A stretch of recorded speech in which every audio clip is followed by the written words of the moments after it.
Hello everyone, welcome back to my YouTube channel. इस channel पर हमने स्टार्ट किया था DSSB TGT नेचुरल साइंस की केमिस्ट्री सीरीज़, जिसमें ऑलमोस्ट हम सिलेबस कंप्लीट कर चुके हैं और हमने कुछ प्रैक्टिस सेट भी अपलोड किए हुए हैं, कुछ PYQs भी अपलोड किए हुए हैं। आज के इस लेक्चर में हम डिस्कस करेंगे DSSB PYQ 2021 जो फीमेल शिफ्ट मॉर्निंग में हुआ था, और इसके ऑलरेडी हम केमिस्ट्री क्वेश्चंस को डिस्कस कर चुके हैं। आज हम इसका पार्ट 2 कवर करेंगे, जिसमें हम उन क्वेश्चंस को देखने वाले हैं जो आर एनवायरमेंट टॉपिक्स आए हैं। So let's get started. देखो यहाँ पर फर्स्ट क्वेश्चन है, which of the following gases make 75% of biogas. तो क्वेश्चन में पूछा है हमसे कि 75% ऑफ बायोगैस में कौन सी गैस होती है। Option A ammonia, option B urea, option C methane और ऑप्शन डी है ब्यूटेन। ठीक है, देखो बायोगैस क्या होती है, इसका एक छोटा सा आइडिया दे देती हूँ। बायोगैस तब बनती है जब जो ऑर्गेनिक मटेरियल्स होते हैं, है ना, जो डेड ऑर्गेनिक मटेरियल्स होते हैं, जैसे प्लांट्स और एनिमल्स।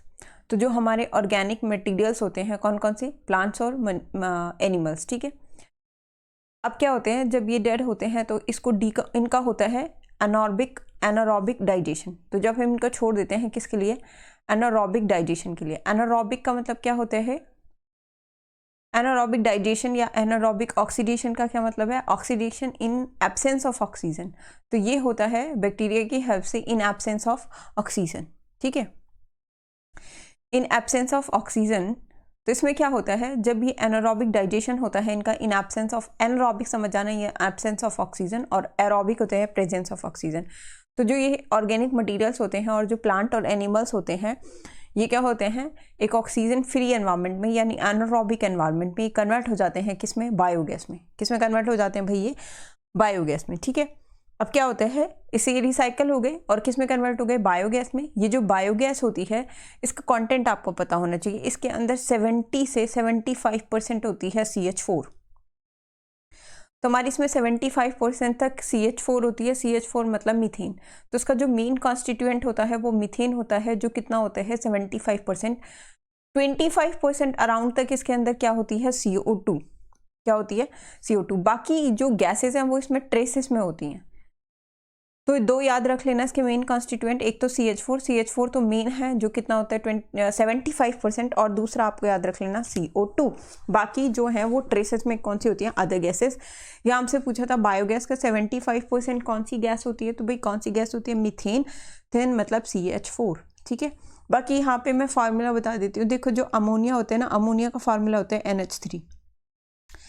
हमारा आंसर क्या है, मीथेन का फार्मूला होता है CH4। ब्यूटेन का फार्मूला देखो, ब्यूटेन एक एल्केन है जिसका फार्मूला होता है C4H10। ठीक है, यूरिया का फार्मूला भी याद रखेंगे जो होता है NH2CONH2। ठीक है, चलो नेक्स्ट है, which of the following country is known as the country of winds. Option A France, option B India, option C Denmark और ऑप्शन डी जर्मनी। तो देखो जो डेनमार्क है ना, इसका आंसर आएगा सी डेनमार्क। डेनमार्क को कहा जाता है कंट्री ऑफ विंड्स, क्योंकि इसमें सबसे ज़्यादा विंड पावर जनरेशन होता है, highest production of wind power in the world. जहाँ से सबसे ज़्यादा विंड पावर जनरेट होती है, जहाँ से सबसे ज़्यादा विंड पावर का प्रोडक्शन होता है, वो कौन सा कंट्री है, डेनमार्क। तो इसका इसीलिए जो डेनमार्क है उसको क्या कहा जाता है, country of winds. Next, which of the following statement is incorrect about biofuel के बारे में बताना है कौन सा इनकरेक्ट है। ऑप्शन है इसके अंदर, पहले स्टेटमेंट दिया है। स्टेटमेंट फर्स्ट है, it is an important fuel produced from left over food products like vegetable oils and animal fats.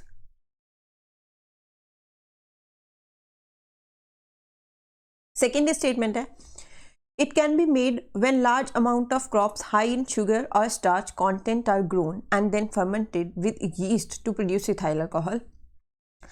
अब इसमें बताना है कौन सा स्टेटमेंट करेक्ट है, only one, only two, both 1 and 2, neither 1 nor 2। तो इसमें हमसे ना इनकरेक्ट पूछा है, तो एक बार फिर से रीड करते हैं। देखो फर्स्ट स्टेटमेंट है, it is an important fuel product produced from left over food products like vegetable oils and animal fat. ये करेक्ट है, क्योंकि जो बायोफ्यूल है वो ऐसे ही इनके डिकम्पोजिशन से बनाया जाता है, वेजिटेबल ऑयल और एनिमल फैट्स। तो ये ठीक है। लेफ्ट ओवर फूड प्रोडक्ट जो भी वेजिटेबल ऑयल होते हैं या एनिमल फैट होते हैं उनसे ये फ्यूल जनरेट किया जाता है, ये स्टेटमेंट करेक्ट है। हमसे इनकरेक्ट पूछा है तो ये तो इनकरेक्ट नहीं है, ये करेक्ट स्टेटमेंट है, ठीक है। और हमसे पूछा है इनकरेक्ट कौन सी है। ऑप्शन 2 इसके अंदर, it can be made when large amount of crops high in sugar or starch content are grown and then fermented with yeast to produce ethyl alcohol, ये भी करेक्ट है। इसको तब बनाया जाता है, लिक्विड बायोफ्यूल ऐसे बनाया जाता है जो क्रॉप्स होती हैं हाई इन शुगर और स्टार्च कंटेंट में, जैसे शुगर केन, ठीक है। पहले उनको ग्रो किया जाता है जैसे शुगर केन हो गई, फिर उसको फर्मेंट किया जाता है यीस्ट के साथ या किसी भी एक एंजाइम के साथ फर्मेंट किया जाता है, जैसे एक जाइमेज एंजाइम होता है ना, और इन्वर्टेज होता है। तो इन्वर्टेज क्या करता है, उसको कन्वर्ट कर देता है इथाइल अल्कोहल ऐसे ना। तो एक तो आपको ये भी याद रखना है, तो इस यीस्ट किस क्या प्रोड्यूस कर देता है फर्मेंटेशन के बाद, इथाइल अल्कोहल। एक याद रखना है, जैसे ग्लूकोज होता है ना, ग्लूकोज, ठीक है। अब ग्लूकोज को जो एंजाइम है कौन सा, जाइमेज, वो किस में कन्वर्ट कर देता है, इथाइल अल्कोहल में।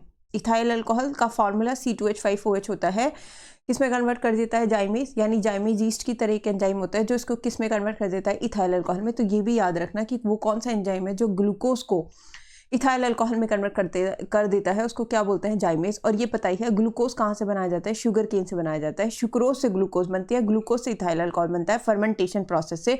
इसी को बोलते हैं हम क्या, फर्मेंटेशन प्रोसेस। अब इससे क्या बनाया जाता है, इथाइल अल्कोहल।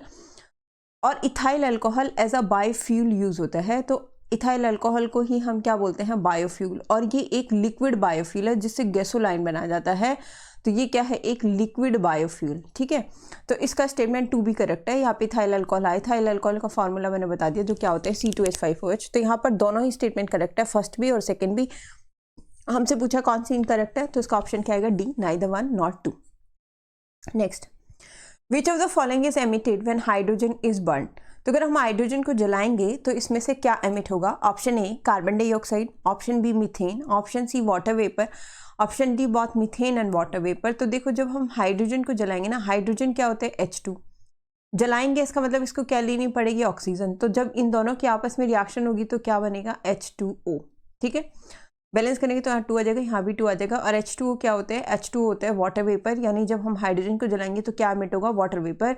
इसका आंसर आएगा ऑप्शन सी, फोर्थ का C is correct, option C, right. चलो next, which of the following types of coal has the highest calorific value. इनमें से किस कोल की जो कैलोरीफिक वैल्यू है वो हाइएस्ट होती है। ऑप्शन ए है एंथ्रासाइट, ऑप्शन बी है peat, option C lignite and option D sub bituminous. तो देखो इसका आंसर आएगा एंथ्रासाइट।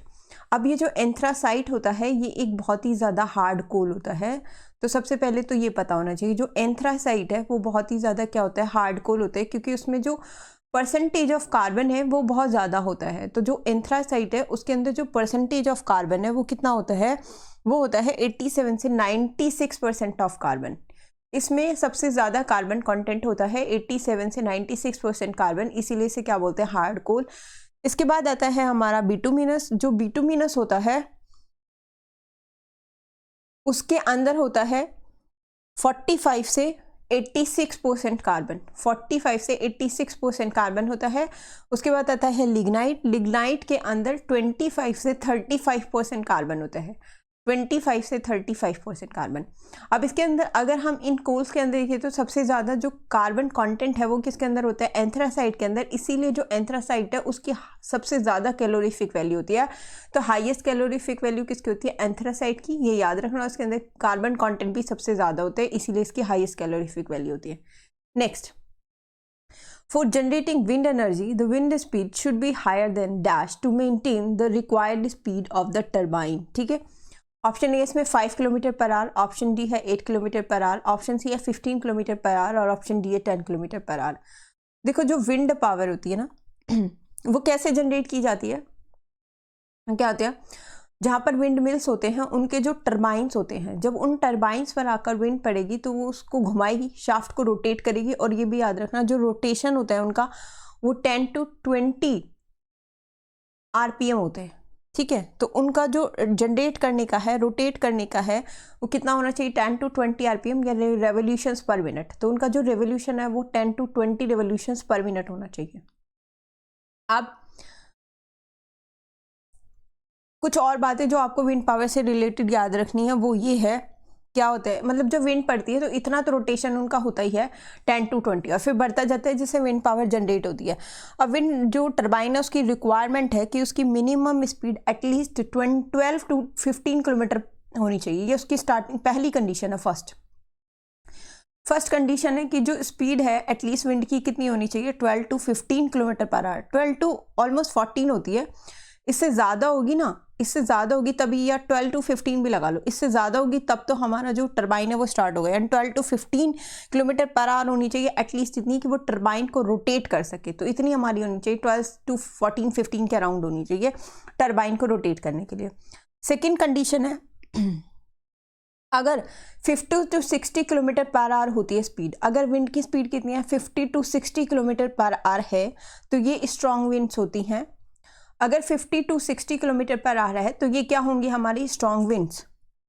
और ये क्या करेंगी, ये विंड पावर जनरेट करेंगे फुल कैपेसिटी पे। तो ये क्या करेंगे, विंड पावर जनरेट करेंगे फुल कैपेसिटी पे। और अगर स्पीड होती है 90 किलोमीटर पर आवर से ज़्यादा, है ना, अगर हो गई स्पीड किसी 90 किलोमीटर पर आवर से ज़्यादा तो जो हमारा टरबाइन है वो क्या हो जाएगा, डैमेज हो जाएगा। इसीलिए जो स्पीड है वो हमेशा ही less than 90 kilometre per hour होनी चाहिए। हायर होनी चाहिए 15 किलोमीटर पर आवर से, और लेस देन कितनी होनी चाहिए, 90 किलोमीटर पर आवर से। 50 से 60 होगी तो फुल कैपेसिटी पे हमारी विंड पावर जनरेट होगी। तो इसका आंसर क्या आएगा, किससे हायर होनी चाहिए, 15 किलोमीटर पर आवर से। तो ऑप्शन सी इज करेक्ट।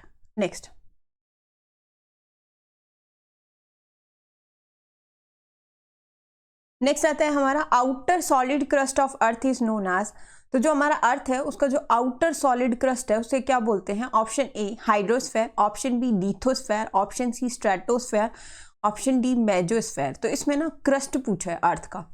देखो हाइड्रोस्फेयर तो वाटर से रिलेटेड हो गया, यानी अर्थ का वाटर वाला पार्ट उसे हम क्या कहते हैं, हाइड्रोस्फेयर। और जो सॉलिड क्रस्ट होता है उसे हम क्या कहते हैं, लिथोस्फेयर। तो इसका ऑप्शन क्या आएगा, option B lithosphere. Hydrosphere water यानी ओशन या सी से रिलेटेड है। स्ट्रेटोस्फेयर सबको पता है, सबसे जो एटमॉस्फेयर की सेकंड लेयर होती है। एटमॉस्फेयर की फर्स्ट लेयर क्या होती है, ट्रोपोस्फेयर, और एटमॉस्फेयर की सेकंड लेयर क्या होती है, स्ट्रेटोस्फेयर, जिसके अंदर क्या प्रेजेंट होती है, ओजोन। ये मैंने एनवायरनमेंट वाले पार्ट में करवाया हुआ है। स्ट्रेटोस्फेयर से ऊपर आता है मेसोस्फेयर, और फिर कौन सा आता है हमारा, थर्मोस्फेयर। तो इसका आंसर हमसे सॉलिड क्रस्ट ऑफ अर्थ पूछा था, जिसका आंसर क्या आएगा, लिथोस्फेयर। राइट, चलो next. Oxygen is found in the elemental form in the atmosphere to the extent of, option A 96%, option B 21%, option C 33% और ऑप्शन डी है 80%। ऑक्सीजन पूछा एलिमेंटल फॉर्म में एटमॉस्फेयर में कितने परसेंट होता है, तो ये पता होगा 21% होता है। वैसे 21% से थोड़ा सा कम होता है, 20.92% कुछ होता है, पर क्योंकि यहाँ पर ऑप्शन में हमें ये नहीं दिया है और इसका नियर बाय ऑप्शन कितना दे रखा है, 21%। सो बी ऑप्शन इज करेक्ट, 21। एक नाइट्रोजन का भी याद रखना जो कितना होता है, 78%। बाकी गैसेस ट्रेसेस में होती हैं, ठीक है, ये चीज़ आपको याद रखनी है। नेक्स्ट, और ऑक्सीजन जो है वो सबसे अबेंडेंट एलिमेंट होता है अर्थ क्रस्ट पर याद रखना है।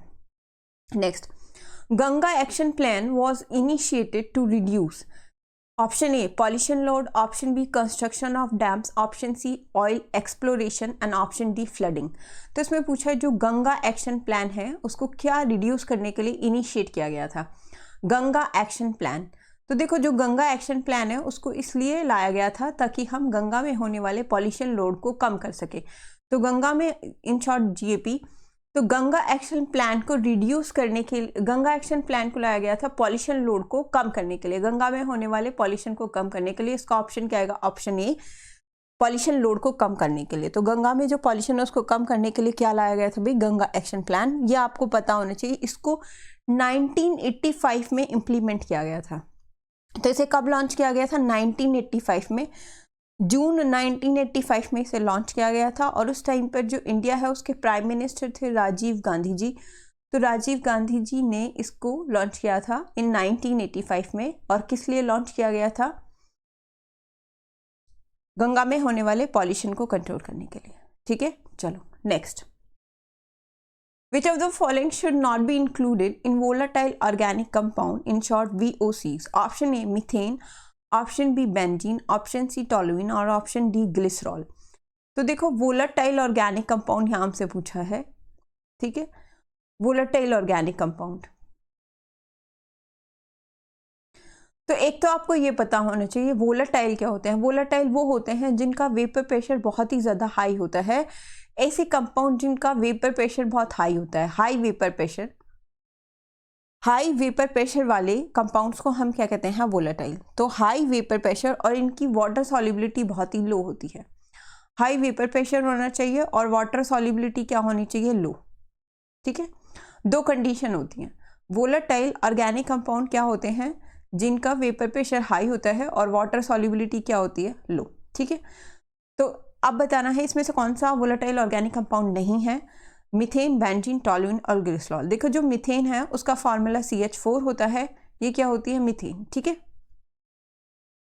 उसके बाद आता है बेंजीन। बेंजीन ये होती है हमारी इस तरीके से 6 मेंबर्ड रिंग होती है जिसमें ऑल्टरनेट पोजीशंस पर क्या होते हैं, डबल बॉन्ड। तो इसमें ऑल्टरनेट पोजीशंस पर क्या होते हैं, थोड़ा सही से बनाती हूँ यहाँ पर, इसमें ऑल्टरनेट पोजीशंस पर होते हैं डबल बॉन्ड। अगर एक डबल बॉन्ड यहाँ है तो एक यहाँ और एक यहाँ होगा, या इसका फार्मूला मैं ऐसे भी लिख सकती हूँ C6H6, ये क्या होती है हमारी बेंजीन। ठीक है, नेक्स्ट हमारा आता है टोल्यूइन। टोल्यूइन भी ऐसे ही होता है, बस यहाँ बेंजीन के ऊपर आ जाता है CH3, तो बेंजीन के ऊपर क्या आ जाता है, CH3, जो हमारा होता है C6H5CH3। उसके बाद आता है ग्लिसरॉल। ग्लिसरॉल होता है CH2, ऐसे याद रख लेना, CH2OH और CH2OH, ये हमारा क्या होता है, ग्लिसरॉल। ठीक है, अब देखो, अच्छा सॉरी, ये ग्लिसरॉल नहीं, तो इथाइलिन ग्लाइकोल होता है। ग्लिसरॉल होता है CH2OH, फिर यहाँ आएगा CHOH, फिर यहाँ आएगा CH2OH, ये हमारा क्या होता है, ये होता है ग्लिसरॉल, राइट। अच्छा, ये जो ग्लिसरॉल होता है इसी को हम बोलते हैं ग्लिसरीन। ठीक है, अब देखो इसमें क्या है, ये देखो, ये मीथेन, बेंजीन और ये क्या है, टोल्यूइन, ये तीनों है एक जैसे, क्योंकि इन तीनों के अंदर हाइड्रोजन बॉन्डिंग नहीं है। अगर यहाँ हम ध्यान से देखें तो जो ग्लिसरॉल है उसके अंदर ये OH है, और OH क्या होती है हमारी, हाइड्रोजन बॉन्डिंग। मैंने पहले भी बताया था, हाइड्रोजन और फोन के बीच जो होती है वो हाइड्रोजन बॉन्डिंग होती है, ऐसे याद रख लो, हाइड्रोजन और फोन के बीच क्या होती है, हाइड्रोजन बॉन्डिंग। यानी H और F होगा तो हाइड्रोजन बॉन्डिंग होगी, H और O होगा तो हाइड्रोजन बॉन्डिंग होगी, H और N होगा तो हाइड्रोजन बॉन्डिंग होगी। अब यहाँ पर क्या है, OH, यहाँ हाइड्रोजन बॉन्डिंग है, और यहाँ भी क्या है, हाइड्रोजन बॉन्डिंग। और जो हमारा वाटर होता है उसके अंदर भी क्या होती है, हाइड्रोजन बॉन्डिंग। वाटर और ग्लिसरॉल, क्योंकि दोनों के अंदर हाइड्रोजन बॉन्डिंग होती है, इसलिए ग्लिसरॉल क्या होता है, वाटर सॉल्युबल। अब ये वाटर सॉल्युबल होगा तो इसकी वाटर सॉल्युबिलिटी तो हाई हो गई, इसकी वाटर सॉल्युबिलिटी हाई हो गई। अब हाई होने से इसका जो वेपर प्रेशर है वो क्या हो जाता है, लो। तो इसका वेपर प्रेशर होता है लो और सॉल्युबिलिटी क्या होती है इसकी, हाई। ये हाईली सॉल्युबल होता है इन वाटर। अब हाईली सॉल्युबल वाटर में हो गया ये, और क्या हो गया, इसका वेपर प्रेशर क्या हो गया, लो। तो वोलेटाइल तो रहा नहीं ना, तो ये तीनों तो होते हैं वोलेटाइल, ABC, ये तीनों क्या हो गए, वोलेटाइल, क्योंकि ये वाटर में सॉल्युबल नहीं होते, इसलिए जल्दी वेपराइज हो जाते हैं, इसलिए इनका हाई वेपर प्रेशर होता है। हाई वेपर प्रेशर होने के कारण ये क्या होते हैं, वोलेटाइल। तो ये तीनों तो वोलेटाइल हो गए। हमसे पूछा था इसमें से कौन सा वोलेटाइल नहीं है, तो ऑप्शन क्या आएगा, D, glycerol. Next, what is the temperature at which the water vapour begins to change into water drop. Water vapour अगर वाटर ड्रॉप में चेंज होता है उस पॉइंट को क्या बोलते हैं, freezing point, dew point, frost point, crystallisation point. ये पता ही ना, वाटर वेपर वाटर ड्रॉप बन रहा है, ड्रॉप मतलब ड्यू बन रहा है ना, तो इसका आंसर क्या आएगा, B, option B is correct, dew point. Next, which of the following statement is incorrect. कौन सा स्टेटमेंट इनकरेक्ट है, fertiliser and pesticides can destroy the soil structure. अब ये तो करेक्ट लग रहा है हमें, अगर हम एक्सेसिव फर्टिलाइजर पेस्टिसाइड यूज करते हैं तो वो सॉइल स्ट्रक्चर तो खराब करते हैं, तो ये तो करेक्ट हो गया। हमसे पूछा इनकरेक्ट कौन सा है, earthworms are a major contributor to formation of humus. ये भी सही है, क्योंकि ह्यूमस बनाने में अर्थवर्म्स बहुत ही ज़्यादा हेल्प करते हैं, इसीलिए जो अर्थवर्म्स होते हैं वो फ्रेंड होते हैं ना फार्मर्स के। ये भी आता है कि इनमें से क्या फार्मर फ्रेंड होता है फार्मर का, तो वो क्या होते हैं, अर्थवर्म्स, क्योंकि वो ह्यूमस बनाने में हेल्प करते हैं, तो ये भी करेक्ट हो गया। उसके बाद आता है the biodiversity in an area is determined by the quality of top soil largely. किसी भी एरिया की जो बायोडाइवर्सिटी है वो इस बात पे डिपेंड करती है, इस बात से डिटरमाइन की जाती है कि वहाँ की जो टॉप सॉइल है उसकी क्वालिटी कैसी है। ये भी करेक्ट है। ऑप्शन डी आते हैं human causes the soil to become less porous. तो जो ह्यूमन्स होते हैं वो सॉइल को ऐसे ट्रीट करते हैं जिसकी वजह से सॉइल लेस पोरस होती है। गलत है, ह्यूमन्स तो अच्छी ही ट्रीटमेंट ढूंढते हैं ना, जिससे जो सॉइल है वो अच्छी हो सके। तो इसका ऑप्शन क्या आएगा, D, option D is incorrect. Next, what do the plants convert the nitrates and nitrites into after they fix the atmospheric nitrogen? Option A methane, option B urea, option C nitric acid and option D amino acid. तो देखो ये हम पढ़ेंगे, अभी हमने इसको cover नहीं किया आर एनवायरमेंट में, जब हम नाइट्रोजन साइकिल पढ़ेंगे तब। एक तो जो प्लांट होते हैं वो डायरेक्टली एटमॉस्फेरिक नाइट्रोजन को यूज़ नहीं कर सकते, यानी वो N2 को यूज़ नहीं कर सकते। सबसे पहले वो इसको फिक्स करते हैं, वो राइजोबियम बैक्टीरिया की वजह से फिक्स करते हैं, उसे हम नाइट्रोजन साइकिल में पढ़ लेंगे। और फिक्स करके ये इसे या तो नाइट्रेट में चेंज करते हैं या इसे किस में चेंज कर देते हैं, नाइट्राइट में। तो नाइट्राइट या नाइट्रेट या नाइट्राइट में इसे चेंज करते हैं और फिर इसे अपने रूट हेयर के थ्रू एब्जॉर्ब करते हैं, जहाँ ये इसे किस में कन्वर्ट करते हैं, अमोनियम आयन में। और अमोनियम आयन के बाद ये इसे इनकॉर्पोरेट करते हैं किसमें, अमीनो एसिड्स में, राइट, अमीनो एसिड्स में। तो इसका राइट आंसर क्या आएगा, option D amino acids. Next, which of the following problems arise if excessive fertilisers are used? अगर हम एक्सेसिव फर्टिलाइजर्स यूज करेंगे तो कौन सी प्रॉब्लम इनमें से अराइज होगी? Option A water pollution, option B destruction of soil fertility. तो बताना है कौन सा स्टेटमेंट करेक्ट है। तो अगर एक्सेसिव फर्टिलाइजर्स यूज़ किए जाते हैं तो वाटर पॉल्यूशन तो होगा ही ना, क्योंकि वो एक्सेसिव फर्टिलाइजर्स यूज़ करेंगे, फिर क्रॉप जब इरिगेशन के टाइम पर पानी जाएगा तो वो पानी लेक्स में या ओशंस कहीं भी जाएगा तो उससे क्या होगा, वाटर पॉल्यूशन होगा। और सॉइल फर्टिलिटी तो डिस्ट्रैक्ट होती ही है, सॉइल फर्टिलिटी तो खराब होती ही है। तो दोनों स्टेटमेंट ही करेक्ट है, तो इसका आंसर क्या आएगा, सी, both 1 and 2. Next, scurvy is caused due to deficiency of vitamin A, vitamin B, vitamin C और vitamin D। तो देखो जो scurvy है, scurvy वो किसकी कमी से होती है ये पूछा है। तो scurvy किसकी कमी से होती है, विटामिन सी की कमी से, ठीक है। तो याद रखना है स्कर्वी किसकी कमी से होती है भाई, विटामिन सी। और जो विटामिन सी होता है इसका केमिकल नेम क्या होता है, एस्कॉर्बिक एसिड। तो जो हमारा विटामिन सी है that is also called ascorbic acid, और इसका फार्मूला होता है C6H8O6, ठीक है। और इसकी डेफिशिएंसी को कम करने के लिए हमें कौन से फ्रूट्स खाने चाहिए, सिट्रस फ्रूट्स, जिसके अंदर विटामिन सी बहुत ही ज़्यादा होता है, राइट। ये चीज़ आपको याद रख के चलनी है। चलो next, goitre is caused due to deficiency of. Goitre किसकी कमी से होता है, option A fluorine, option B iodine, option C iron, option D vitamin K. तो जो गॉइटर है वो गॉइटर किसकी कमी से होता है, गॉइटर होता है मिनरल की कमी से, और कौन से मिनरल की कमी से, आयोडीन। तो इसका ऑप्शन क्या आएगा, B, iodine. Next, which of the following is an example of conventional non renewable energy source? Option A natural gas, option B biogas, option C solar energy and option D geothermal energy. Conventional जिसे हम बहुत time से use करते आ रहे हैं, non renewable जिसको दोबारा renew नहीं किया जा सकता, दोबारा बनाया नहीं जा सकता, वो एनर्जी सोर्स कौन सा है? तो देखो बायोगैस, सोलर एनर्जी और जियोथर्मल एनर्जी, इनको हम बार बार जनरेट कर सकते हैं, इसीलिए हमारे रिन्यूएबल सोर्सेज ऑफ एनर्जी आते हैं, रिन्यूएबल। पर जो नेचुरल गैस है उसको हम नहीं बना सकते, उसका जो स्टॉक है वो लिमिटेड है, इसीलिए वो किसके अंदर आता है, नॉन रिन्यूएबल एनर्जी सोर्स के अंदर। तो इसका ऑप्शन कौन सा करेक्ट होगा, ऑप्शन ए, ठीक है। Next, which of the following products is available from Hevea brasiliensis? तो हेविया ब्रासिलियंसिस एक प्लांट का नाम है, और उससे कौन सा प्रोडक्ट जनरेट होता है या उससे कौन सा प्रोडक्ट अवेलेबल होता है ये बताना है। ऑप्शन ए है नेचुरल रबर, ऑप्शन बी है नायलॉन, ऑप्शन सी है रेयन और ऑप्शन डी है पेट, पॉली इथाइलिन टेरिथैलेट। पेट जो है इसका मैं पूरा बता देती हूँ, पीईटी, ये होता है poly ethylene terephthalate, poly ethylene terephthalate. और ये सब पॉलीमर्स के एग्जाम्पल है, all of these are examples of polymer. तो ये सब किसके एग्जाम्पल है भाई, ये सब है एग्जाम्पल ऑफ पॉलीमर्स, राइट। चलो अभी हमारे एग्जाम्पल हो गए पॉलीमर्स के। तो इसमें से देखो जो ऑप्शन बी, सी और डी है, ये तीनों ही जो है ये हमारे क्या है, सिंथेटिक पॉलीमर्स। ये क्या है, सिंथेटिक पॉलीमर्स है, सिंथेटिक पॉलीमर्स। हालांकि रेयन एक सेमी सिंथेटिक है, इसको हम आर्टिफिशियल सिल्क भी बोलते हैं, आर्टिफिशियल सिल्क, ठीक है। तो ये सब तो हमारे सिंथेटिक आ गए, और इसमें से जो है नेचुरल रबर, क्योंकि वो हमें प्लांट से मिलता है नेचुरल रबर, तो हमारा कौन सा बच रहा है, ऑप्शन ए जो कौन सा है, नेचुरल रबर। और नेचुरल रबर क्या है, हमें प्लांट से मिलता है, नेचुरल रबर हमें प्लांट से मिलता है, क्योंकि ये हमें प्लांट से मिल रहा है इसीलिए ये क्या है, एक नेचुरल पॉलीमर है ना, ये क्या है, एक नेचुरल पॉलीमर, राइट। और ये जिस प्लांट से मिलता है उस प्लांट का नाम याद रखना है, क्या है, हेविया ब्राजीलियंसिस, ये इसका नाम है। इससे हमें क्या मिलता है, नेचुरल रबर, तो इसका कौन सा ऑप्शन करेक्ट हो जाता है, ऑप्शन ए, राइट। चलो next, the commonly used unit of power horse power is equal to, देखो एक कॉमनली यूज्ड यूनिट होती है पावर की, हॉर्स पावर, जिसे इन शॉर्ट HP भी बोलते हैं, किसके इक्वल होती है, वॉट में।